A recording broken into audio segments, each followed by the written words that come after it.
Before we delve into this gripping narrative, please share in the comments where you're tuning in from to experience this poignant tale. A moment that stopped time. It was just another ordinary morning at St. Michael's Hospital when I first saw her. I was on my usual rounds, checking in with patients, when the doors to the emergency room swung open. The cold draft that followed made me pause for a second, but it wasn't the wind that caught my attention. It was her.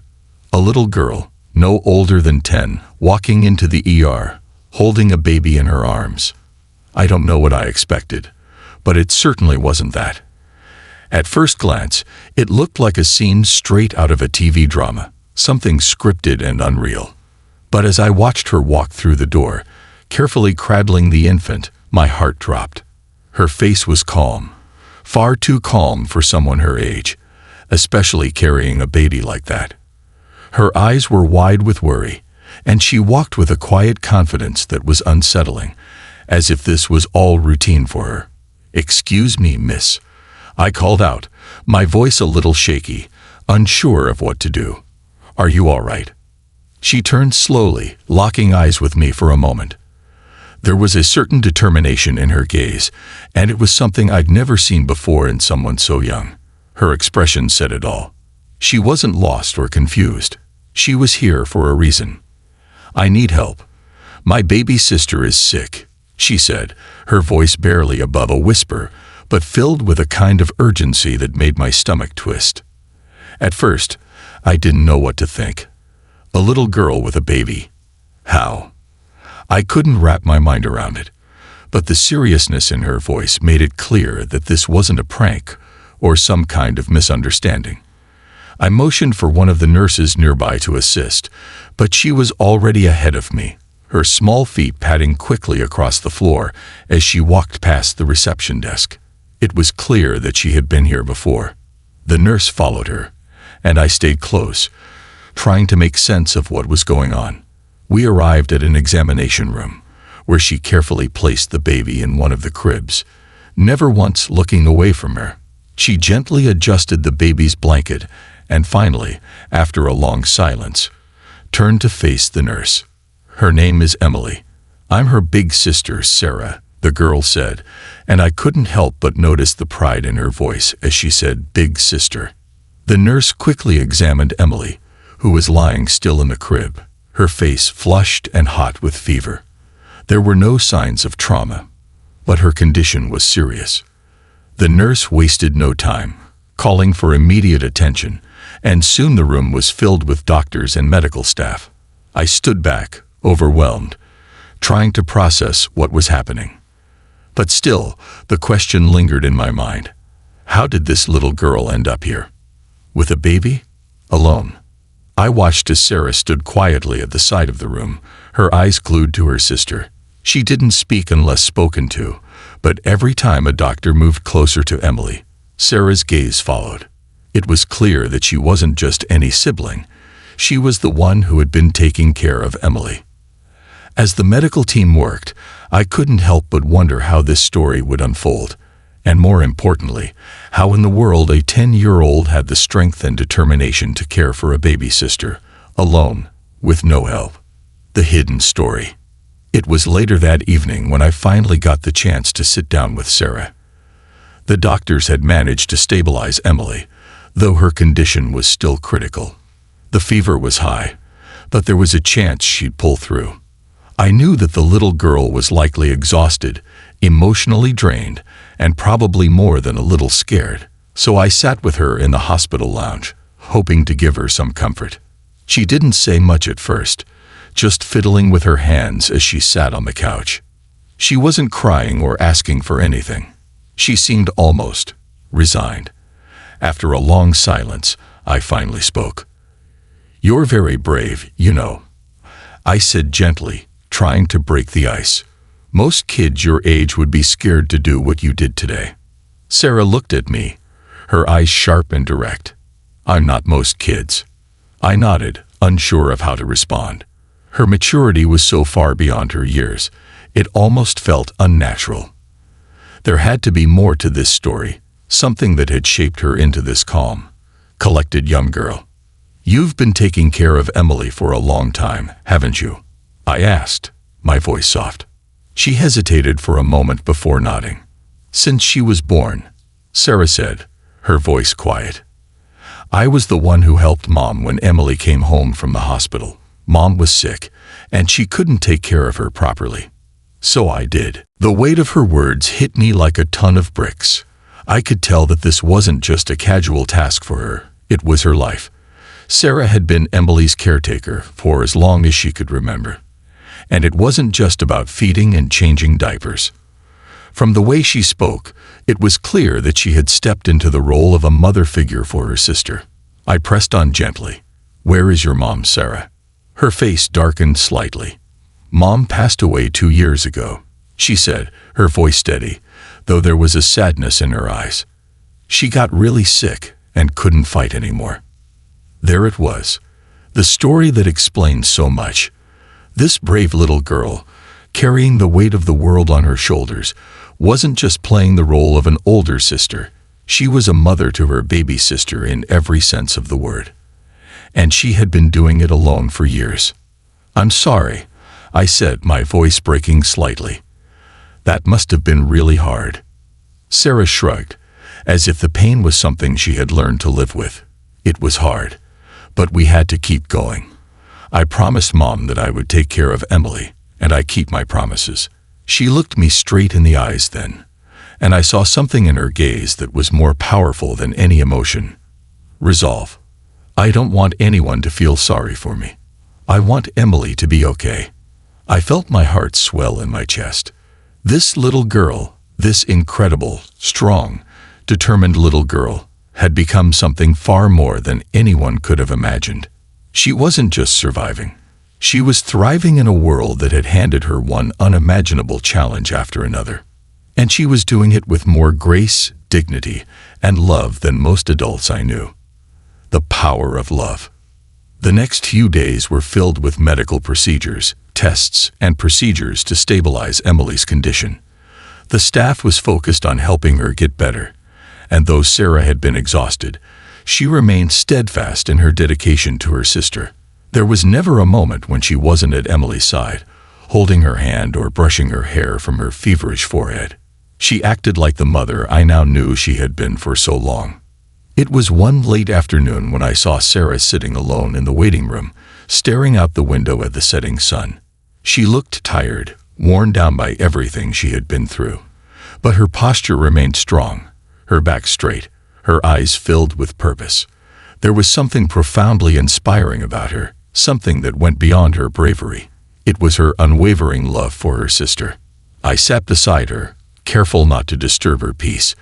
After a moment, she turned to me, her face softening as she finally spoke. "I don't want Emily to grow up without knowing how much she was loved," Sarah said quietly. "I want her to know that even though things weren't easy for us, she was always worth it. I want her to have a better life than we did." Her words struck a chord deep within me. I had spent my entire career in the hospital, working with countless patients, many of whom were in difficult situations.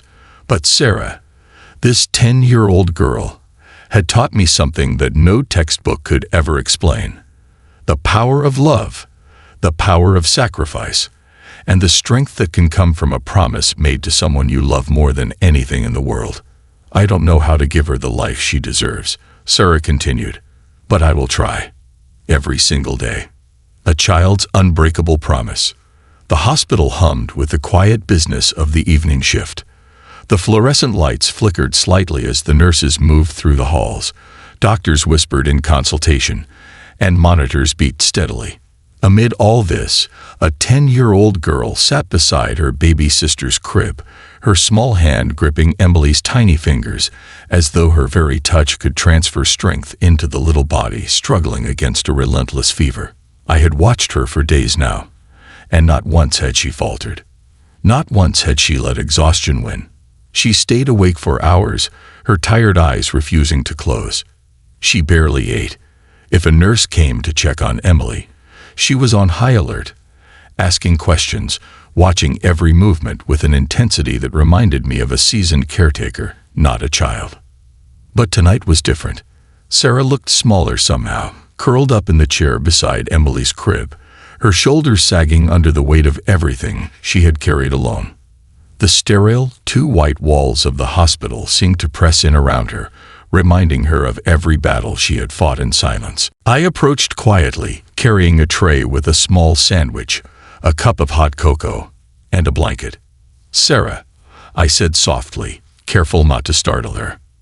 She looked up, blinking as if she had momentarily forgotten where she was. Her face was pale, and for the first time, I saw something new in her eyes. Uncertainty. "I know you don't want anyone to take care of you," I said, kneeling beside her. "But you can't take care of Emily if you don't take care of yourself too." She hesitated, glancing at her baby sister, her lips pressing together as if she were trying to push back words she didn't want to say. Then, slowly, she reached for the cup of cocoa, wrapping her small fingers around it. She took a sip, exhaling softly as the warmth spread through her. "I don't know how to do this," she whispered. "I thought I did, but I don't." It was the first time she had admitted weakness, and my heart clenched. "You're doing it," I said gently. "You've been doing it every single day, but you don't have to do it alone." Sarah shook her head. "I don't have anyone else." The words hit me like a knife to the chest. No one else. I had assumed, foolishly, that there was family somewhere. A relative, a neighbor, someone who had stepped in to help. But now, looking at her, I understood the awful truth. This 10-year-old had been the only thing standing between her baby sister and the world. She had carried a burden no child should ever bear. And she had done it without complaint, without hesitation, because she had made a promise to her mother, a promise she refused to break. I swallowed the lump in my throat. "Sarah, how have you taken care of Emily all this time?" Her fingers tightened around the cup. I did what I had to. I waited, letting her speak when she was ready. "I used to watch Mom a lot when I was younger," she continued, her voice quiet. "She was sick, but she always tried to take care of us. When she got too tired, I helped. I learned how to feed Emily, how to change her, how to hold her when she cried. When Mom passed away, no one came for us. There was no one." She paused, and I could see the war raging inside her, whether to keep speaking or to close herself off again. "I kept us safe," she said finally. "I learned how to stretch money.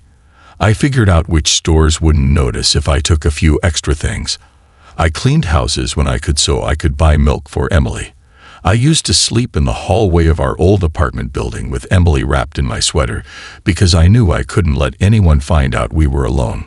Her voice didn't break. She didn't cry. But my heart shattered into pieces. No child should ever have to say those words. No child should ever have to live that reality. And yet here she was, sitting in a hospital, holding onto her sister with everything she had left, refusing to let go. I struggled to find words. What do you say to a child who has lived a life filled with more hardship than most adults could fathom? How do you tell them that it's going to be okay when they've learned the hard way that promises like that are often empty? "I don't want Emily to grow up like this," she whispered, finally lowering her guard. "I don't want her to know what it's like to be hungry all the time. I don't want her to be scared." My throat tightened. "She won't be." Sarah looked at me, skeptical. "How do you know?" "Because you brought her here," I said. "Because you fought for her when no one else did. And because now you have people who see you, who care." I reached forward carefully, resting my hand over hers. "You don't have to do this alone anymore, Sarah." She stared at me for a long moment, her face unreadable. And then, finally, the walls she had built around herself began to crack. Her lip trembled. Her hands shook. And then, for the first time since she had walked into that hospital, she let herself be a child. She let herself cry. Silent, painful sobs racked her small body, and I held her hand as she broke down, as years of loneliness and fear poured out of her in waves. And I knew then, in that moment, that everything had changed. Sarah had carried the world on her tiny shoulders for far too long. But she wouldn't have to carry it alone anymore. The following days moved quickly. Social workers arrived. Investigations were launched. Sarah's situation, hidden for so long, was finally being addressed. The hospital worked to ensure that Emily had the best care possible, and as her fever broke, Sarah never left her side. When Emily finally opened her eyes, reaching for her sister with a sleepy whimper, Sarah's entire body sagged with relief. "You're okay," she whispered, brushing her baby sister's hair back. "You're okay." I stood at the doorway, watching the scene unfold, my heart swelling at the raw love between them. This girl, this extraordinary little warrior, had done the impossible. She had saved her sister, and in doing so, she had saved herself too. Because now, the world knew who she was, and the world would never let her be invisible again. A new beginning, the day the world saw her. The morning light filtered through the hospital window, casting a golden glow over the small room. The beeping of monitors was softer now, the tension that had weighed heavy in the air for days finally beginning to lift. Emily stirred in her crib, her tiny fingers curling into the warmth of her blanket. She was better, still weak, but better. And Sarah sat beside her sister as she always did, her small hands resting on the crib's edge. But something was different now. For the first time since she had walked into this hospital carrying her baby sister in her arms, she looked like a child.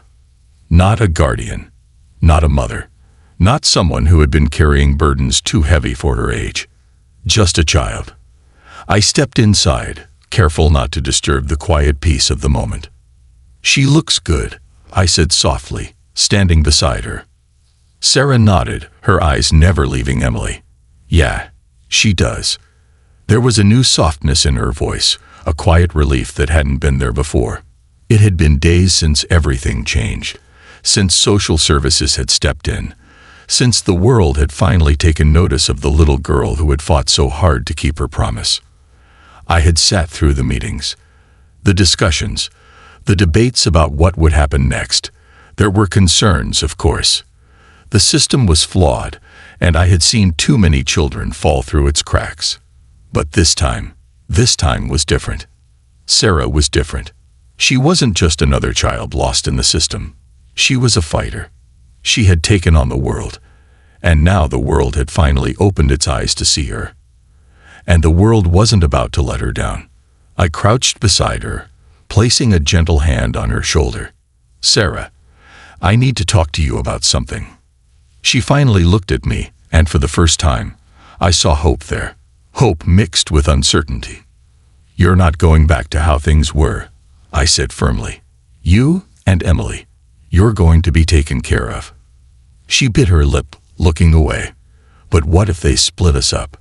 The fear in her voice broke me. It was the fear of a child who had already lost too much, the fear of someone who had been let down by the world too many times before. I reached into my pocket and pulled out a small, folded piece of paper. "That's not going to happen," I said, "because someone's been fighting for you, just like you've been fighting for Emily." She hesitated before taking the paper from my hands. As she unfolded it, her eyes widened. A legal document, a petition for guardianship.